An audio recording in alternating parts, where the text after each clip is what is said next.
Assalamualaikum warahmatullahi wabarakatuh. Alhamdulillah rabbil alamin. Wassalatu wassalamu ala nabiyyina wa sayyidina Muhammadin wa ala alihi wa ashabihi ajma'in. Amma ba'd. Rabbi shrah li sadri wa yassir li amri wa hlul 'uqdatam min lisani yafqahu qawli. Segala puji bagi Allah, kemudian salawat dan salam kepada Rasulullah, pada keluarga dan seluruh sahabat-sahabatnya. Bapak Ibu yang Allah muliakan, insyaAllah kita akan sambung pembahasan kita tentang adab orang tua kepada anaknya. Dan kita sedang membahas adab orang tua kepada anaknya ketika anaknya dilahirkan. Kita sudah bahas beberapa di antaranya, yaitu mengazan dan iqamahkan ketika anak lahir. Kemudian disunnahkan untuk mencukur, mentahnik, mempecicap. Kemudian yang sudah kita bahas, disunnahkan mencukur rambutnya dan mengakikahkannya di hari ke-7. Tidak bisa hari ke-7, hari ke-14. Tidak bisa, masih ada sunnah hari ke-21 dalam keterangan Aisyah radhiyallahu anha. Kalau tidak ada juga, kapanpun tetap berlaku akikah. Walaupun kita sudah tua, dulu mungkin kita tidak punya harta, sekarang sudah tua, tiba-tiba punya harta. Walaupun anak kita sudah tua-tua, tetap sunnah mengakikahkan anak. Sunnah hukumnya, ya. Jadi tidak hilang, tidak gugur kesunnahan itu. Karena dulu orang tua kita rata-rata tidak berakikah, ya. Padahal akikah itu bahagian penting untuk anak. Baik, kita sambung adab berikutnya, di hari yang sama, yaitu maksudnya di hari setelah kelahirannya, memberi nama yang baik untuk anak. Itu termasuk salah satu daripada adab orang tua kepada anak. Jadi cari nama yang baik. Dalam bahasa Arab, nama disebut ismon. Ismon itu punya dua makna. Pertama, maknanya alamah, yaitu tanda. Jadi kalau orang disuruh beri nama, berarti disuruh beri tanda, ya. Setiap orang harus punya identitas supaya mudah untuk dikenal dan mudah untuk ditandai, dipanggil. Maka tidak boleh seseorang tidak punya nama. Para ulama mengatakan memberi nama itu wajib, ya. Tidak boleh seseorang tidak ada nama, walaupun namanya Hananan, walaupun nama anak itu Hananan, artinya tidak ada nama, tapi dia ada nama. Jadi wajib, kata ulama, wajib. Jadi nggak boleh seseorang sampai besar Sonan, dia nggak tahu siapa namanya, nggak boleh. Itu dosa orang tua begitu. Kemudian juga ismon selain bermakna alamah, juga diambil dari kata samu. Samu itu artinya tinggi, maka disebut sama. Itu artinya tempat yang tinggi. Nah, dari makna ini itu bermaksud kalimat ismun memuliakan orang yang memiliki nama. Jadi kita ini mulia karena punya nama. Nah, cuma dalam urusan memberi nama, ya, orang tua yang paling harus dijaga, jangan sampai mempermalukan anak dengan nama tersebut. Memang kita nggak tanggung malunya, tapi anak, Masya Allah, seumur-umur menanggung malu akibat nama yang kita beri, ya. Jadi kadang-kadang nama itu terpengaruh dari model orang tua, ya. Kalau orang tua dekat dengan agama, biasanya nama yang diberi pun nama-nama yang berasal dari nama-nama yang bersyar'i atau islami lah bahasa kita. Tapi kalau orang tua enggak dekat dengan agama, kemana dia mendekat, ke situlah nama yang diberi. Makanya orang Arab mengatakan man ismuka min ismika a'rifu abaka. Dari nama engkau mengetahui, kita bisa mengetahui siapa orang tuanya. Dari model nama anak kita bisa ketahui siapa orang tuanya. Ini contoh, misal ada anak namanya nama yang bagus dengan arti yang bagus, misal nama Abdullah, berarti kita tahu orang tuanya pasti orang-orang yang menjaga agama. Tapi kalau nama anak Michael Jackson, maka kita juga tahu ini pasti kalau bukan bapaknya, mamanya tukang nonton pop rock, mungkin cuma itu kerjanya, dan dia idolanya Michael Jackson. Jadi dari nama anak kita tahu siapa orang tua. Terpengaruh sekali. Semakin kurang ilmu orang tua, biasanya semakin jauh nama anak dari nama-nama yang dianjurkan. Oleh karena itu Bapak Ibu yang dimuliakan Allah, nama ini berpengaruh pada jiwa seseorang, karena nama adalah doa. Orang Inggris menyebutkan what is the name, apalah arti sebuah nama. Di orang Islam nama itu doa. Nama itu doa. Jadi berpengaruh pada jiwa. Makanya Rasulullah sallallahu alaihi wasallam kalau ada orang yang nama jelek, ketika dibawa atau diketahui oleh Rasulullah, diganti oleh Rasulullah menjadi nama yang baik. Nama jelek diganti jadi nama yang baik. Apa tujuan Rasulullah? Agar nama itu menjadi panggilan doa bagi anak tersebut. Dan ini dilakukan banyak sekali oleh Rasulullah, berulang-ulang mengubah nama orang yang jelek menjadi nama yang baik. Baik dalam arti kata, bukan baik dalam panggilan saja, tapi baik dalam segi makna. Nama tidak berpengaruh pada nasib, Pak. Dia berpengaruh pada jiwa, tapi tidak berpengaruh pada nasib. Bisa saja orang namanya fakir tapi orangnya kaya. Bisa saja Abdul Ghani atau Ghani, si Ghani kaya. Itu artinya yang kaya, tapi hidupnya miskin. Jadi nama itu berpengaruh pada jiwa tapi tidak berpengaruh pada nasib. Maka tidak benar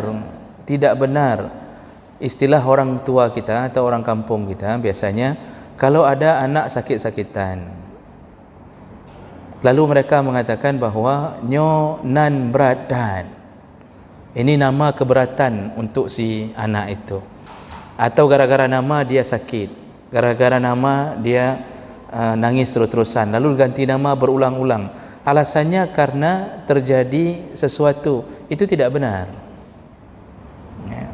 Jadi hanya urusan antara sakit dengan nan. Tidak ada hubungan antara sakit dengan nama. Itu khurafat namanya. Khurafat itu sebuah pemahaman yang berkembang di masyarakat yang bukan berdasarkan pemahaman syariat. Jadi berkembang terus. Itu menyokal sakit, anak mi sakit kegantonan.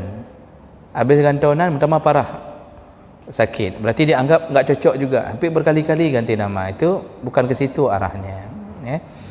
Jadi Bapak Ibu maka Allah Subhanahu wa taala memberi nama hukumnya wajib, dan carilah nama-nama yang terbaik. Kapan waktu paling bagus memberi nama?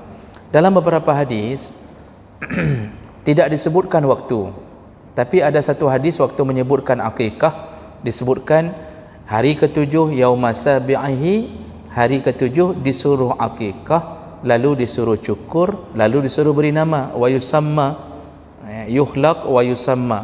Itu cuma satu hadis yang menyebut tentang hari ke-7. Selain daripada itu, semua hadis-hadis yang lebih kuat, arti lebih kuat dalam urusan pemberian nama, itu tidak disebutkan waktu, enggak disebutkan hari ke-7. Contohnya dari Anas bin Malik, hadis riwayat Muslim, Rasulullah berkata, Wulida li al-lailah ghulam fasammaituhu bi ismi Abi Ibrahim. Ketika anakku lahir, kata Rasulullah, maka aku beri nama dia di hari kelahirannya dengan nama ayahku, iaitu Ibrahim. Maksudnya Nabi Ibrahim. Kan Rasulullah keturunan daripada Nabi Ibrahim dari sebelah Ismail. Kalau dari sebelah Ishaq, larinya ke Bani Israel. Dari sebelah Ismail, larinya ke Rasulullah. Makanya waktu orang-orang Bani Israel menunggu-nunggu Nabi terakhir, mereka percaya ada Nabi terakhir, percaya. Dan mereka selalu menceritakan ke cucu-cucu mereka, nanti akan datang Nabi, sudah diceritakan dalam Taurat, akan datang Nabi terakhir sebagai penutup alam. Jadi kalau sudah datang Nabi, berarti tidak lama lagi kiamat. Semua Bani Israel percaya. Yahudi itu percaya ada Rasul terakhir sebelum Muhammad Rasulullah lahir. Tapi ternyata ketika terdengar Rasul yang lahir, ternyata bukan dari Bani Israel. Israel nama lain dari Ya'qub. Ya'qub anaknya Ishaq. Ternyata Nabi yang lahir itu bukan dari golongan garis Bani Ya'qub atau Bani Israel, tapi rupanya lahirnya dari garis Bani Ismail. Disitulah mereka mengubah semua informasi. Jadi semua cucu-cucu yang dulu dengar dari kakek-kakeknya akan datang Nabi terakhir, namanya Ahmad, itu disebutkan dalam Taurat dan Injil. Dan ternyata cocok, telah datang. Rupanya dari kalangan orang Arab. Langsung cucu-cucu ini ketika mereka sudah dewasa, sudah jadi nenek-nenek juga, mereka mengatakan benar Nabi yang terakhir datang, tapi bukan yang itu yang kami maksud. Di situ mereka baru tidak mengakui lagi karena ego kekauman, ego terlalu fanatik terhadap kaum, sehingga mereka enggak mau akui. Jadi bapa-bapa, maka Allah, Nabi Muhammad memberi anaknya dengan nama Ibrahim, dan itu Nabi langsung memberinya di hari pertama lahir. Begitu juga dalam hadis riwayat Bukhari Muslim yang lain, Rasulullah sallallahu alaihi wasallam menyebutkan, saya bacakan terjemahnya dari Abu Musa Al-Asy'ari, anak laki-lakiku lahir, kemudian aku membawanya kepada Nabi. Jadi ini Abu Musa yang menceritakannya, kisahnya pada Nabi, Abu Musa. Beliau lalu memberi nama Ibrahim. Beliau menyuapinya dengan kunyahan kurma dan mendoakannya dengan keberkahan. Setelah itu baru menyerahkannya kepada aku. Ibrahim adalah anak paling tua dari Abu Musa Al-Asy'ari. Jadi juga Rasulullah memberi nama Ibrahim. Dan bagi orang Arab itu tidak aneh. Kadang-kadang satu komplek Ibrahim ada 33 orang, Abdullah ada 50 orang. Itu satu komplek, Nanan ada sat. Bagi mereka yang penting keberkahan dari nama. Jadi ketika menyebut Ibrahim, langsung terbayang orang langsung ke Nabiullah Ibrahim. Kebaikannya, kelembutannya, ketaatannya, itu yang diharapkan menjiwai si anak. Jadi orang Arab itu kasih nama ada sat, Pak. Muhammad, Mahmud, Ahmad. Saya pernah punya kawan orang Mesir, namanya Muhammad bin Ahmad bin Mahmud. Itu dari satu kata semuanya, itu dari Hamidah semua. Ada lebih parah lagi. Kami punya teman namanya Muhammad bin Muhammad bin Muhammad. Dia nama Muhammad, ayahnya Muhammad, kakeknya Muhammad. Bagi mereka biasa itu. Kita yang agak seperti kurang-kurang percaya, kalau kita kasih nama sama dengan bapa, sama dengan kakek. Ali bin Abi Thalib punya anak Husain. Kemudian Husain kasih nama anaknya Ali. Nanti cicit Ali itu juga ada yang namanya Ali. Di bawahnya lagi juga Ali juga. Jadi bersambung-sambung nama mereka. Itu bukan hal yang tabu bagi orang Arab. Baik, jadi kalau begitu, hari apa yang terbaik untuk memberi nama? Dari beberapa hadis yang sahih tidak disebutkan hari. Jadi kalau begitu kesimpulannya boleh diberi nama dari hari pertama kelahiran. Tidak mesti menunggu di hari ke-7. Apalagi sekarang memberi nama memang sebelum lahir sudah disiapkan. Begitu lahir langsung harus kasih nama. Baik. Bapak Ibu yang dimuliakan Allah Subhanahu wa taala. Siapa yang berhak memberi nama? Ayah atau ibu? Nah, ini perlu diketahui. Jadi BMPK sampai-sampai. Karena ada yang kadang-kadang seorang istri merasa sedih ketika usulan nama dia kasih enggak dipakai oleh suaminya. Jadi isteri kasih nama ini. Lalu suaminya pakai nama yang dia pikirkan sendiri.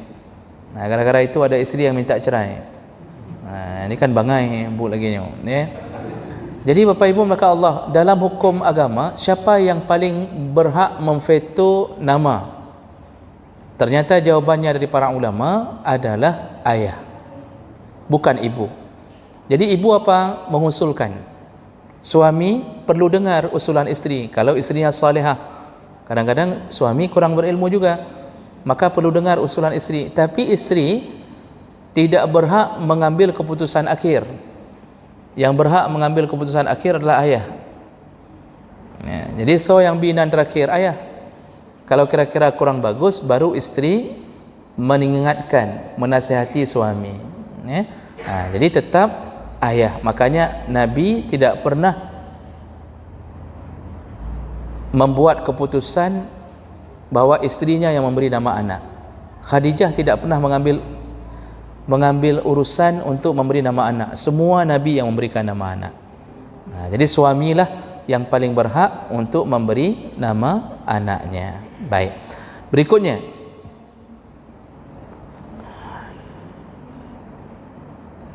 kita perlu tahu urutan nama-nama yang paling terbaik dalam pandangan agama. Ini semua berdasarkan hadis-hadis dan keterangan para ulama. Baik, apa nama yang terbaik? Imam Nawawi mencantumkan dalam kitab Al-Azkar hadis Nabi, bahwa hadis Nabi riwayat Bukhari Muslim, Rasulullah sallallahu alaihi wasallam menyebutkan urutan pertama nama terbaik yaitu inna ahabba asma'ikum ilallah, nama yang paling disukai di sisi Allah adalah Abdullah wa Abdurrahman. Jadi nama terbaik adalah Abdullah dan Abdurrahman. Allah paling suka nama itu karena menisbahkan kepada hamba Allah. Jadi ia hamba, lalu dia punya Tuhan Allah Subhanahu wa taala. Ini biasanya orang tua kita dulu banyak nama Abdullah, Abdurrahman, walaupun nanti dipanggil idola.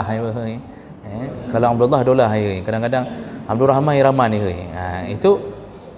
Tapi itu panggilan. Di sisi Allah itulah nama terbaik. Hari ini kita seperti agak terkesan kampungan, enggak berani lagi kasih nama anak Abdullah, enggak berani lagi kasih nama Abdurrahman karena terkesannya agak kampungan. Nanti dipanggil di sekolah kayak terbayang orang tua berjenggot, nama Abdullah begitu, Pak. Padahal masih TK. Jadi waktu masih TK dipanggil Abdullah, dipanggil. Jadi semua merasa mana ni kayaknya orang tua ni katanya. Padahal itulah nama terbaik dan itu langsung direkom oleh Nabi sallallahu alaihi wasallam.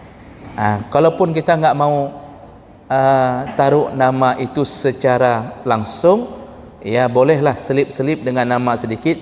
Tapi kalau memang ini bukan wajib kasih nama ini, berarti urutan nama terbaik. Urutan nama terbaik. Memang zaman memang berubah. Kita mulai mencari nama-nama yang bermakna baik tapi tidak langsung pada to the point Abdullah dan Abdurrahman. Sudah, itu urutan pertama tentang nama yang terbaik. Kemudian urutan kedua, ada catatan dari sejarah bahwa ada 300 sahabat memiliki nama anaknya Abdullah. 300 sahabat hampir semuanya memberi nama anak-anaknya Abdullah. Itu masa dulu. Kemudian urutan kedua, nama yang terbaik adalah nama dengan menisbahkan kepada nama-nama Asmaul Husna. Dinisbahkan, maksud dinisbahkan, kita pakai Abdul tetapi ujungnya Asmaul Husna. Jadi memakai nama-nama Allah. Boleh kita pakai Abdul Aziz, Abdul Razzaq, Abdul Rahim, Abdul Samad, Nama saya enggak termasuk. Ustaz pegahnya pegah je nandra gelain. Saya enggak sempat protes. Saya enggak sempat protes waktu saya lahir. Menyo kami ilmu lagi nyolong protes. Tidak sempat protes. Apa boleh buat? Orang tua kadang-kadang memberi nama itu kadang-kadang tidak berdasarkan keterangan dari kitab-kitab. Galak-galak roh kebinan. Nah, jadi nama urutan kedua terbaik adalah menisbahkan kepada Asmaul Husna. 99 Asmaul Husna nisbahkan, tapi pakai abdun untuk menunjukkan bukan kita Allah, tapi hamba dari Allah. Jadi lihat nama-nama Asmaul Husna, dari mulai Ar-Rahman, Ar-Rahim, Al-Malikul Quddusus Salamul Mu'minun Muhaimin dan seterusnya. Dia boleh taruh Abdul Muhaimin, Abdul Malik. Itu nama-nama yang paling disukai Allah di urutan kedua. Ini berdasarkan keterangan-keterangan dari hadis-hadis Nabi sallallahu alaihi wasallam. Kemudian nama terbaik di urutan ketiga adalah nama para nabi dan rasul. Kita punya 25 nabi dan rasul, juga 313.000 nabi bukan rasul. Jadi dalam pelajaran-pelajaran memang disebutkan ada beda rasul dan nabi. Rasul itu diturunkan untuk satu kaum, untuk mendakwahkan satu kaum. Kalau nabi itu hanya penerus rasul, dan dia tidak diturunkan kepada kaum tertentu, tapi dia berdakwah meneruskan dakwahnya para rasul. Nah, jadi nama-nama mereka itu baik, semua nabi. Paling banyak nabi di kalangan Bani Israel. Paling banyak nabi, karena Bani Israel ini sejarahnya panjang sekali, sampai ditutup ke Nabi Isa. Bani Israel, dan mereka punya nabi, ribuan nabi. Ada Samuel, Daniel atau Daniel kita sebutkan sekarang, Nabi Uzair, Nabi Yasua, kemudian ada beberapa nama, banyak sekali nama-nama. Nah, kalau kita orang-orang yang mungkin tinggal di daerah-daerah yang berbahasa Ibrani, maka nama-nama itu nama terbaik untuk diambil. Dia orang nama misal Daniel, nah, itu asal nama Nabi itu. Itu nama Nabi, kenapa nama terbaik? Karena mereka di bawah tuntunan Allah. Sampai nama pun itu sebelum jadi Nabi sudah dibimbing sama Allah untuk mendapatkan nama terbaik dengan makna-makna yang bagus.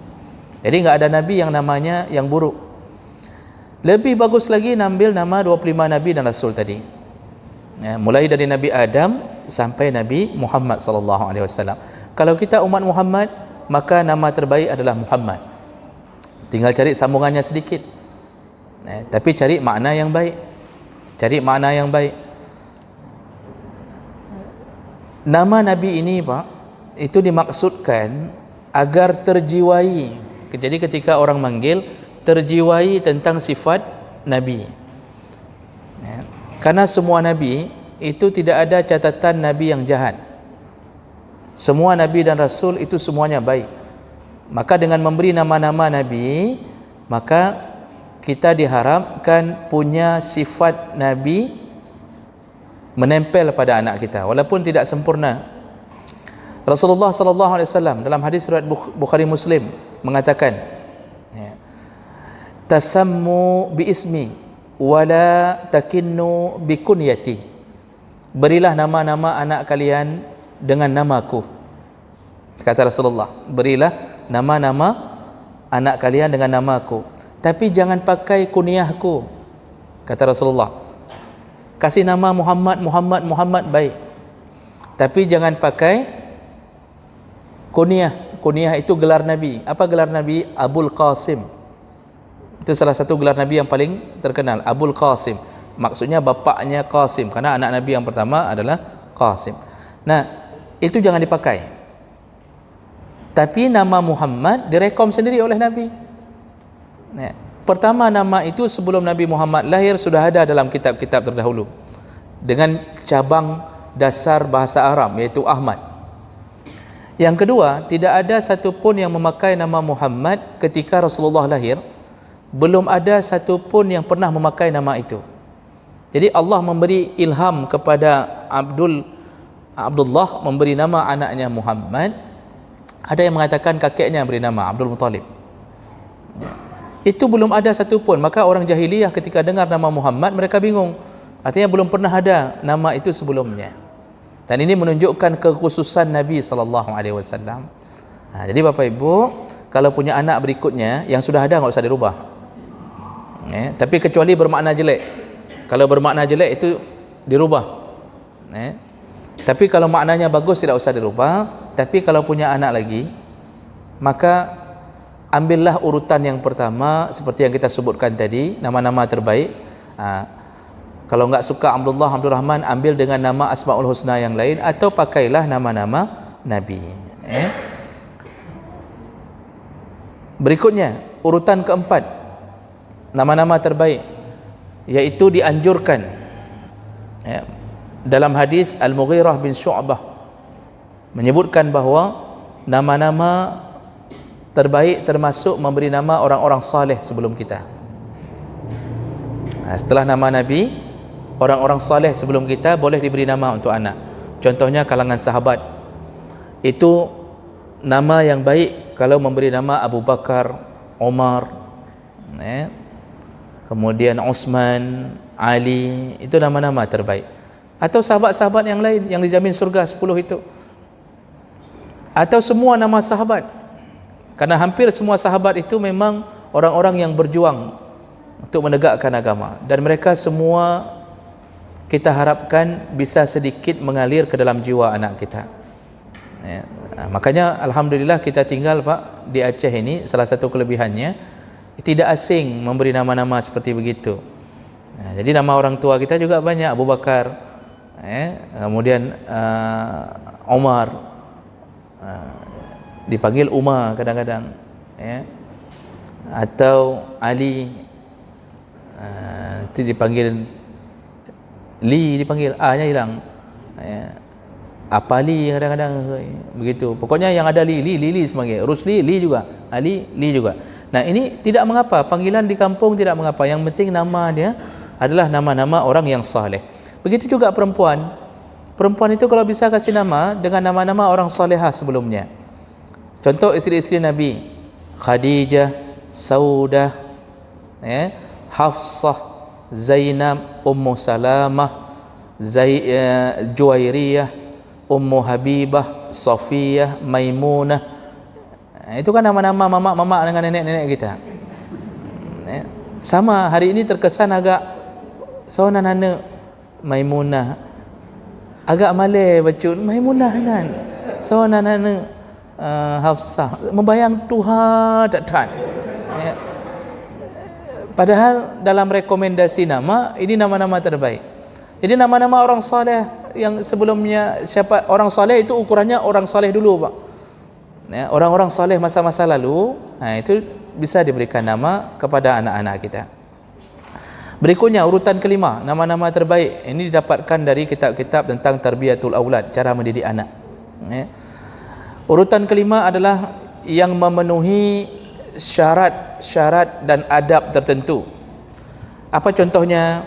Pertama, jadi ini sudah kita tinggalkan. Kalau nggak mau pakai nama 4 tadi, tapi pakai nama yang memenuhi syarat dan adab dalam Islam. Di antaranya, usahakan nama tersebut menggunakan bahasa Arab. Tidak wajib, tapi dianjurkan nama anak menggunakan bahasa Arab. Jadi jangan pilih nama-nama yang berasal dari agama Nasrani. Kadang-kadang orang Pak, dari cara pemberian nama kita sudah tahu imannya. Jadi kasih nama anak kadang-kadang Robert, Diana, atau teringat dengan Putri Diana. Kemudian kasih nama anak Joseph, Jos, atau apa sajalah seperti Michael. Itu dianggap keren, dianggap keren. Padahal nama itu tidak dianjurkan, karena itu nama yang memang digunakan di kalangan orang-orang Nasrani. Jadi diambil dari mana nama-nama itu? Dari Injil Pak. Nama-nama itu diambil dari Injil, dari nama-nama orang-orang yang tercatat namanya dalam Injil.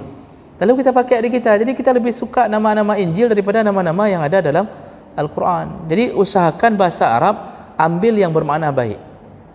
Enggak mesti dari Al-Quran, karena dalam Al-Quran pun kadang-kadang kalau orang enggak bisa bahasa Arab terambil dari Al-Quran yang maknanya jelek. Nah, siapa nama anak? Jahannam. Kenapa kasih nama Jahannam? Ada dalam Quran. Tidak semua yang dalam Al-Quran itu bermakna baik, karena Allah kadang-kadang menyebut tentang neraka. Contoh, kita sering pakai kalimat nama Zamharira. Padahal waktu Allah pakai nama Zamharira, Allah sedang menyebutkan model neraka. Neraka itu ada dua. Disebut nar, itu neraka panas. Neraka yang sangat dingin, itu model kedua. Jadi neraka cara siksa Allah dua model, panas sekali, sejuk sekali, dingin sekali sampai menyiksa. Dan sejuk sekali itu disebut dengan Zamharira. Cantik kan panggilannya, dipanggil hari-hari Ira. Kalau dia laki, Zam, misal. Memang bangai bacut. Zam, aslinya Zamharira, misal kan. Ini berwarna perempuan nama ini. Cantik, tapi ketika Allah sebutkan ternyata bermakna salah satu dari model neraka. Baik, kemudian selain bermakna bahasa Arab, usahakan memberi nama yang punya makna yang baik. Ini harus dilihat di kamus, atau paling kurang tanya ke tengku, tanya ke ustaz, nanyo penan, tanyanya kepada yang faham bahasa Arab. Karena orang yang enggak paham bahasa Arab kadang-kadang tidak tahu grammar tata bahasa Arab. Padahal itu diambil dari bahasa Arab, karena dia tidak tahu grammarnya, dia pikir bukan bahasa Arab. Jadi yang nama bahasa Arab yang dimaksud adalah nama yang mempunyai makna yang baik. Nah, kemudian usahakan yang mudah diucapkan di lisan. Mudah, baik mekelibet. Jangan waktu kita ucapkan susahnya minta ampun. Siapa namamu? Ghairil maghdubi alaihim waladdallin. Ini waktu sebut nama siapa? Waladdallin. Menyebutnya saja susahnya minta ampun. Usahakan yang jangan mekelibet waktu kita berikan nama kepada anak kita. Memudahkan orang untuk mengucapkan dan memudahkan untuk mendengarnya. Dan lebih sedikit nama itu lebih bagus. Lebih sedikit jumlah hurufnya itu lebih bagus. Bukan jumlah huruf, Pak, jumlah suku katanya. Suku kata. Sampai sekarang, Pak, orang-orang Arab, walaupun kita bukan standarnya ke orang Arab, tapi kebiasaan orang Arab mengikuti orang-orang terdahulu, itu nama satu suku kata. Tidak ada nama Nabi yang dua suku kata. Coba sebutkan nama Nabi yang ada dua suku kata. Tidak ada. Adam, Idris, Nuh, dan seterusnya, Hud, Saleh, seterusnya. Enggak ada yang dua suku kata. Enggak ada yang menyebutkan namanya Hud pun enggak ada. Ini nan burungnya. Semua satu suku kata. Kemudian suku kata kedua langsung dinisbahkan ke ayah.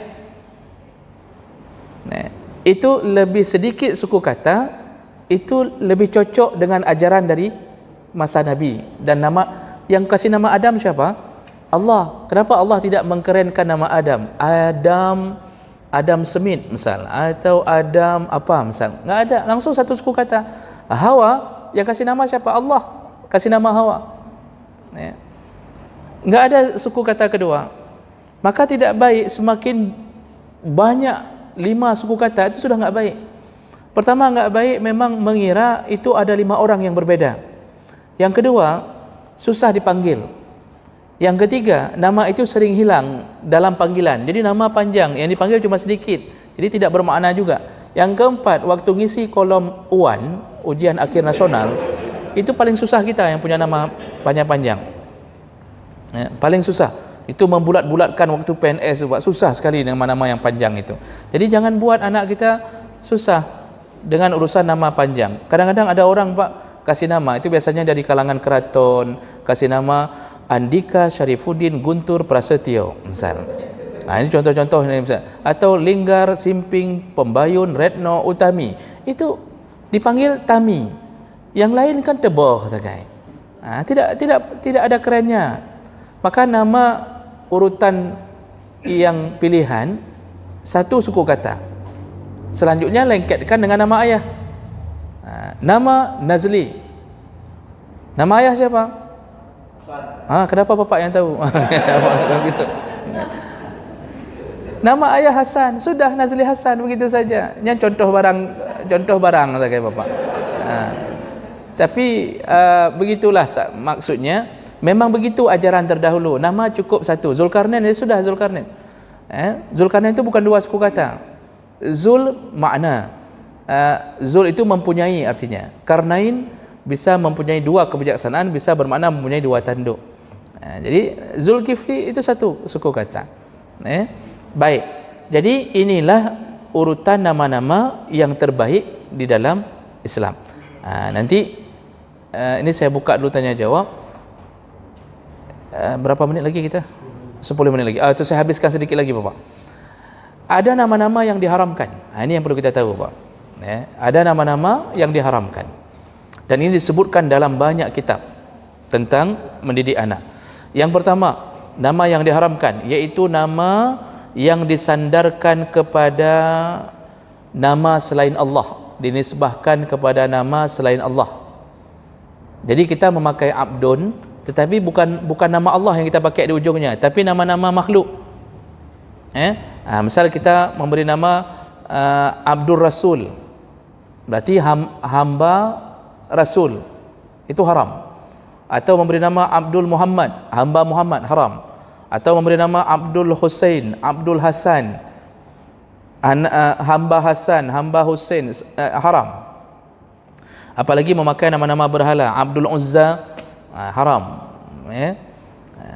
Abdul Masih, Abdul Ka'bah. Jadi kan nampaknya seakan-akan keren. Abdul Ka'bah, hamba Ka'bah. Ka'bah itu bukan Allah, dia juga makhluk Allah. Jadi itu haram menisbahkan nama kepada selain Allah kalau memakai Abdun. Kemudian nama yang kedua yang diharamkan memang memakai nama Allah langsung. Tadi menisbahkan diri kepada selain Allah haram. Kemudian yang kedua langsung memakai nama Allah, tidak boleh. Jadi kita langsung ambil Asmaul Husna tanpa pakai Abdun. Jadi siapa namanya? Rahman, Ar-Rahman, pakai alif al, Ar-Rahman. Siapa namanya? Misal Al-Ahad atau As-Samad. Itu nama Allah. Itu memang hak milik Allah memakai nama itu. Itu jubah Allah. Enggak boleh seseorang memberi nama dengan nama Allah. Jadi harus ada sampingan Abdun untuk menunjukkan kita hamba. Ini termasuk yang diharamkan. Atau Ar-Raziq, yang memberi rezeki, atau Ar-Razzaq, Sonan Ar-Razzaq, haram. Yang payah rubah Pak. Itu nama Allah yang sudah kita pakai, sedangkan kita adalah hambanya. Itu yang kedua. Kemudian haram memakai nama orang-orang kafir yang terkenal dengan kekafirannya. Jadi memang nama itu nama-nama diambil dari Injil yang kita sebutkan tadi, atau dari kitab-kitab mereka, haram. Walaupun nama itu nampaknya keren, Susan, Albert, atau apa sajalah nampaknya keren, tapi haram kita memakai kalau memang terkenal bahwa itu nama kafir. Kemudian yang keempat, nama yang diharamkan yaitu memakai nama-nama berhala. Ini mungkin kita sekarang enggak lagi memakai nama berhala. Dulu ada Lata, Uzza, Isaf, Nailah, Hubal. Itu haram memakai nama berhala. Yang kelima, nama yang menyucikan diri. Jadi nama itu seakan-akan kitalah yang paling best of the best dengan memakai nama. Itu juga haram. Jadi contohnya kita pakai nama rajanya di raja. Dalam bahasa Arab kita pakai nama Malikul Mulki, Tonan Malikul Mulki. Ada salah seorang yang saya kenal dari kalangan mahasiswa, namanya Malikul Mulki. Sudah berkali-kali saya bilang, ini namamu haram, suruh rubah sama orang tua. Kenapa haram pakai Malikul Mulki? Karena pertama, itu nama Allah. Yang kedua, itu nama itu bermakna rajanya di raja. Sedangkan yang berhak menyandang nama raja di raja hanya Allah. Enggak boleh kita menyandang nama raja di raja. Nah, atau kita memakai nama Sultanus Salatin, sultannya para sultan. Jadi seakan-akan kitalah yang menjadi orang yang paling tinggi di atas dunia ini, atau hakimul ahkam, atau qadi al-qudat, itu semuanya diharamkan, yang bermakna hanya kita yang paling suci. Atau kita pakai nama begini Pak, Sayyidun Nas, kita pakai nama. Apa arti Sayyidun Nas? Penghulunya manusia. Haram memakai nama itu. Atau Sayyidul Alam, itu juga haram. Jadi kita seakan-akan dianggap penghulu alam, itu diharamkan. Baik, kemudian itu berdasarkan hadis Nabi SAW. Rasulullah berkata, la tuzakku anfusakum, Allahu a'lamu bi ahlil barri minkum. Jangan engkau memberi nama yang memuliakan dirimu sendiri, artinya memberi nama seakan-akan engkaulah yang paling mulia. Dilarang memberi nama seperti itu. Hadis riwayat Muslim. Berikut juga, haram hukumnya memberi nama-nama syaitan. Ini jarang kita kasih karena kita nggak pernah tahu nama-nama syaitan. Tapi ada hadis yang menyebutkan beberapa nama syaitan. Contohnya nama khinzib, itu nama syaitan, atau a'war, atau walhan, atau ajuda. Kemarin kita sebutkan waktu lahir ada syaitan namanya Ummus Sibyan. Sibyan, maka jangan pakai nama Sabyan, kecuali kita punya sambungan yang kita maksud adalah anak-anak. Sabi itu anak-anak. Tapi memakai Ummus Sibyan langsung, itu langsung kita pakai nama setan, itu haram. Berarti kalau begitu, setan pun punya nama. Yang saya tidak tahu apakah setan suka ikut nama-nama di kita, atau kita suka ikut nama-nama di setan. Itu perle dan merempuk setan untuk datanya ngenyan. Jadi haram. Baik, itu nama-nama yang diharamkan. Ada nama-nama makruh, Bang. Itu langsung haram, jangan pakai itu. Kalau sudah pakai, ganti. Walaupun enggak bisa diganti di akte, ganti dalam hari-hari. Ada nama-nama enggak haram, masih boleh pakai, tapi dibenci sama Allah dan Nabi, enggak sukai. Antaranya yaitu memberi nama-nama yang bermakna buruk. Maknanya buruk. Contoh nama penyakit. Kita kasih nama untuk anak Huzam, penyakit kulit. Atau kita kasih nama anak Ta'un. Kita kasih nama anak Ta'un. Itu nama penyakit Ta'un. Atau Baras, nama penyakit buduk baras. Atau kasih nama yang maknanya jelek. Covid, ya ialah Covid boleh. Tapi corona agak asyik namanya. Itu makruh, tidak disukai. Makanya sebelum kasih nama, lihat dulu maknanya. Tanya dulu makna. Memanglah bahasa Arab kadang-kadang punya dua makna. Kemudian makruh memberi nama seperti yang menimbulkan syahwat. Maknanya menimbulkan syahwat. Contoh kalangan perempuan, itu kasih nama Fatin. Kan nampaknya cantik, Fatin. Padahal Fatin itu artinya wanita penggoda. Atau kasih nama Syadiah. Syadiah itu artinya penyanyi perempuan, biduanita. Biduanita disebut dengan Syadiah. Atau kita kasih nama anak Haifa. Haifa itu artinya yang genit. Yang genit. Maka cari dulu, lihat dulu, tanya sebelum kasih nama. Makruh memberi nama seperti itu. Bukan haram, tapi tidak disukai. Yang ketiga, memberi nama orang-orang fasik yang terkenal kejahatannya. Madonna, Britney, Firaun, Qarun misalnya. Itu haram, makruh. Kemudian juga makruh memberi nama orang-orang yang menunjukkan kemaksiat. Misal contohnya namanya zalim. Sonan zalim. Berarti dia seakan-akan melakukan maksiat. Nama Reman misalnya. Yang kita tahu Reman itu konotasinya negatif. Di salah satu daerah dekat dengan kita, ke arah barat sana, saya nggak sebutkan tempat karena Bapak mungkin kenal, apalagi yang pernah kerja di Arun nih mungkin kenal. Itu dekat-dekat situ ada yang kasih nama dirinya Rados. Jadi dia bangga pakai nama Rados. Artinya apa? Raja dosa. Gairah Rados, Pak. Sonan Rados. Preman di situ, Pak. Dia bangga kasih nama Rados. Ini nama yang memang tidak disukai. Kemudian juga makruh memberi nama yang sifatnya membuat orang tidak termotivasi. Contoh nama Hazan, sedih, atau Zaham, sempit. Itu bisa sedih terusan. Dengan memberi nama yang maknanya membuat orang bersedih terusan. Jangan kasih nama. Jangan kasih nama berikutnya, makruh memberi nama-nama hewan. Seperti himar, ya. Kemudian kalbun, itu haram, makruh. Bagong itu babi, ya. Bagong, saunan bagong. Nyan bui. Sudah. Nah, ini yang harus kita perhatikan yang terakhir ini, Pak. Ya. Juga makruh memberi nama yang melengketkan dengan agama, din. Ini yang paling banyak di kita.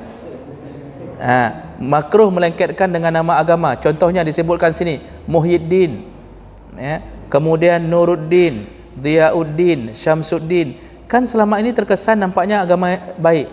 Jadi makna-maknanya, misal Muhyiddin itu penghidup agama, Nuruddin itu artinya cahaya agama. Makruhnya di mana? Makruhnya seakan-akan kitalah yang memberi cahaya agama, padahal kita pancuri manuk setelah pakai nama Nuruddin itu. Contoh, bukan tidak boleh, tetapi kalau bisa kasih nama jangan seakan-akan kitalah yang membuat agama ini bercahaya. Contohnya begitu-begitu. Misal Syamsuddin, itu apa arti Syamsuddin? Matahari agama. Kan hebat adanya matahari agama, apa? Atau Kamaruddin, bukan, enggak masuk golongan haram, tapi masih masuk ke dalam golongan makruh. Makanya Imam Nawawi itu gelarnya Muhyiddin. Ibnu Taimiyah gelarnya apa? Taqiyuddin. Kata Imam Nawawi, jangan panggil aku Muhyiddin. Jangan panggil aku Muhyiddin. Tapi orang sudah keduluan panggil dia Muhyiddin. Tapi tidak masuk haram, masih boleh pakai. Cuma kurang cocok dengan perjuangan kita menghidupkan agama.